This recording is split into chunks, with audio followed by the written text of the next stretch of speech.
Merhaba, iyi yayınlar. Önce bir Rojava ve Kobani ile ilgili bir değerlendirmenizi tabii almak istiyorum. Yani zor bir süreçten geçiliyor. Bu süreç halen de bertaraf edilmiş değil. Her ne kadar bir anlaşma geldiyse de halen Kobani'de kuşatma var. Cizre bölgesinde kuşatma var. Pazartesiden itibaren yani hafta başı itibariyle anlaşma hayata geçecek. Yani ilk uygulamalarını göreceğiz. Ne kadar olacak, ne kadar olmayacak. Bu da bir test süreci olacak ama işin doğrusu, ama önce bir değerlendirmeni almak istiyorum. Hem anlaşmayla ilgili hem yaşananlarla ilgili, ardından da uluslararası ilişkileri soracağım.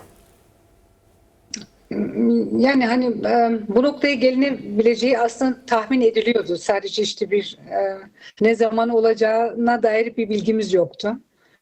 Yani büyük bir sürpriz değildi neticede. Bir diktatörden kurtulduk ama neticede onun kalıntılarıyla cihatçı bir rejimle müzakere içerisine girmemiz gerektiğini biliyorduk neticede. Yani gelinen nokta bu ki bence bu anlaşma uzun vadeli bir müzakerenin önünü açma adına çok önemli bir anlaşma. Bence zekice bir anlaşma. Neticede insan canını korumak kadar önemli bir şey yoktur yani. Ve halka, oradaki insanlara tekrardan Afrin yaşatılmadı. Bu çok önemli. Bilakis çocuklar, kadınlar ve yaşlılar için ve tekrardan bir göçe gücü olmayan o halk için bilakis bunun şimdi şu an yapılması, ben bunu çok zekice bir adım olarak değerlendiriyorum. Tabii ki şimdi şu anki şu anki konuma da bakmak lazım. Yani neticede Rojava'nın komşu ülkeleri İsviçre, İtalya ya da Avusturya falan değil. Yani zaten imkanları çok kısıtlı ve bu kısıtlı imkanlar doğrultusuna en imkansızı yapmayı çabaladılar ve bence şu an güzel bir sonuç da elde ettiler.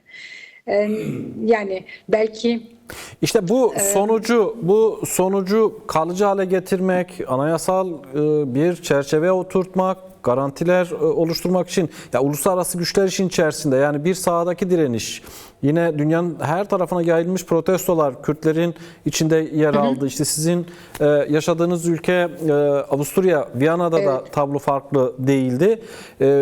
Birçok devlet var işin içerisinde. Bir anda gündeme geldi. Süreç de devam ediyor. Yani uluslararası ilişkilere baktığımızda Rojava'nın gösterdiği diplomasi performansını nasıl değerlendiriyorsunuz? Müzakere performansını nasıl değerlendiriyorsunuz? Yani neticede bunu unutmamak lazım. Yani Rojava'nın ruhu bitmedi. Sadece biçimi değişti. Ve farklı bir bilinç gelişti. Yani insanlar düne kadar Rojava'nın ne olduğunu bilmezken birdenbire birçok kadın kuruluşları ve birçok çocuk hakları kuruluşları, birçok demokratik platformlar Rojava ile ilgilenmeye başladı ve Rojava'yı görmeye ve okumaya başladı. Ve bununla beraber bir siyasi muhatap haline geldiler.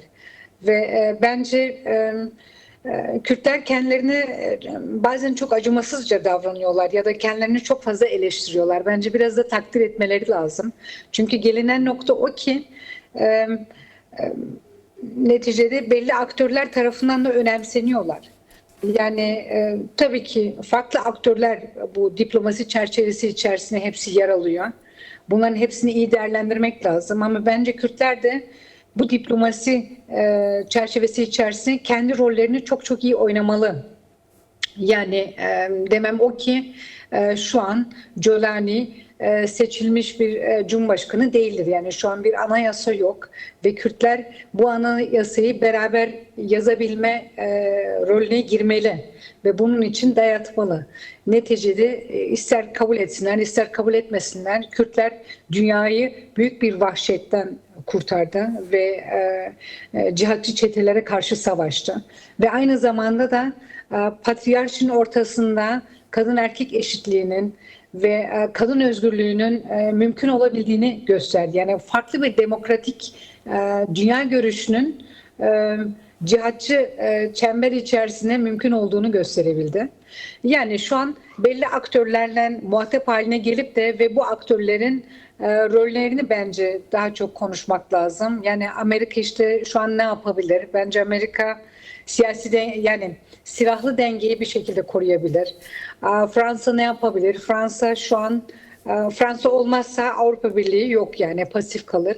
Fransa'nın rolü şu an ne yapıp edip Birleşmiş Milletler'de Kürtlerin siyasi statüsü için uğraşmalı yani. Ve Avrupa Birliği bu sürecin, bu anlaşmanın kalıcı kalabilmesi için ve Kürtlerin bu süreç içerisinde en azından biraz daha nefes alabilmeleri için üçüncü bir rol alabilir. Yani gözetim yapabilir ve aynı zamanda Şam'dan rapor isteyebilir.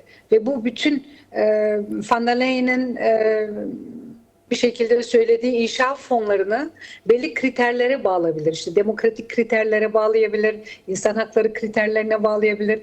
Yani neticede Kürtler bugün bağımsız bir Kürdistan için savaşmadı bu noktada. Yani kendi canlarını korumaları için savaştılar.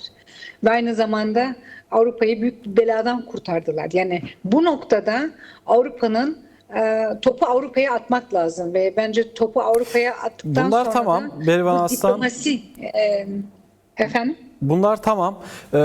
Bu noktaya gelinmesinin, meselenin bu kadar görünür olması, dünya gündemine oturmasının aslında temel sebebi Kürtlerin sahadaki, sokaktaki, meydandaki dünyanın her tarafına yayılmış Elbette. mücadelesi ve protestolarıydı.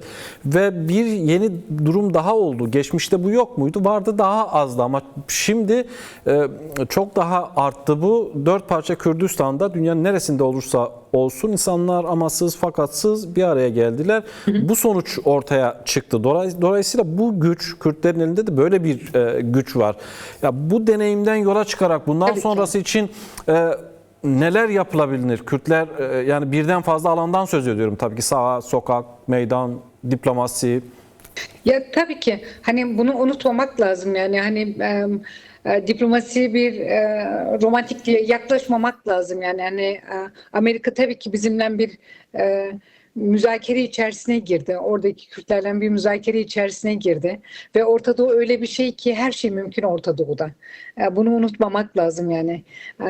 Düne kadar İran'ın güvenlik güçleri istediklerini yaparken birdenbire Avrupa onu terör listesine koymaya başladı. Yani Orta Doğu'da her şey mümkün ve her şey mümkün olduğu için Kürtler bu süreci stratejik ve diplomatik olarak iyi değerlendirmeleri lazım ve bunun için artık güçleri var. Neticede Kürtler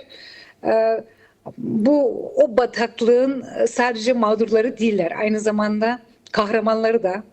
Bilakis kadınlar bu kahramanlığı her zaman gösterdiler ve her alanda bunu yapmak lazım diye düşünüyorum. Yani benim gibi milletvekili arkadaşlar bulundukları ülkelerde buna yönelik, yani Kürtlerin siyasi statü haklarını, Kürtlerin can güvenliği haklarını, bunları işte meclislerden geçirip ve en ufak bir saldırıda insan hakları ihlallerine yönelik somut diplomatik adımlar atılmasını, yani her AB ülkenin bunların farklı yatımlar, somut adımlar atması için bence birçok şey yapılabilir. Yani Bu konuda ve tabii ki Avrupa Birliği bir taraftan. Avrupa Birliği'ni ben maalesef biraz daha etkisiz görüyorum. Daha çok komisyon güç halinde, daha çok komisyon ve Birleşmiş Milletler'e burada yönelmek ülke lazım. parlamentoları da önem Yani- kazanmıyor mu? Yani sizin de milletvekili olduğunuz Avusturya parlamentosu, aynı zamanda mensubu bulunduğunuz siyasi parti, yani Yeşiller Partisi, Almanya'da da açıklamalarda bulundular aslında. Bu açıklamalar da önemliydi. Yani sadece Avrupa Birliği değil de ülke parlamentoları da burada önem kazanıyor. Hatta eyalet parlamentoları, yerel. Elbette. Yani bilakis eyalet ve federal parlamentoların gücü çok daha farklı yani. Neticede bunu unutmamak lazım. Bizler Avrupa Parlamentosu'nun gücünü çok daha farklı görüyoruz ama siyasi güç olarak aslında o kadar fazla, o kadar çok siyasi güçleri yok. Neticede bir ülkenin ya da bir örgütün terör listesine girip girmeyeceğinin bir Avrupa ülkesinin veto koyması bile yeterli. Yani federal meclislere yönelip de ve tek tek bütün Avrupa ülkelerinde farklı bir siyaset yapmalı ve bence bu büyük bir şans. Bu şansı iyi değerlendirmek lazım. Yani Kürtler şu an anayasaya statü kazanma, hak kazanma konumuna girdi ve artık tabii ki bizim gibi milletvekilleri artık sadece kuru kuru dayanışma mesajları duymak istemiyor. Yani dayanışma bizim için demek aynı zamanda somut siyasi adım demek. Doğru. Yani bu ne demektir? İşte bu fonların işte belli kriterlere bağlı olması demektir. Ya da işte sanksiyonların olması demektir vesaire vesaire. Hani artık biz de uzmanlaştık diye düşünüyorum bu işlerde. Ve o yüzden artık yani yemiyoruz artık sadece işte insan haklarını savunuyoruz ya da demokratik yapıları savunuyoruz. Bu söylemlerde kalmak istemiyoruz. Yani dayanışma ise bu dayanışmanın somut adımlarını istiyoruz ve bütün Avrupa ülkelerinde bulunan gerek Kürt ya da Kürt dostları bu adımları, bu siyaseti uygulayacağından eminim diye düşünüyorum.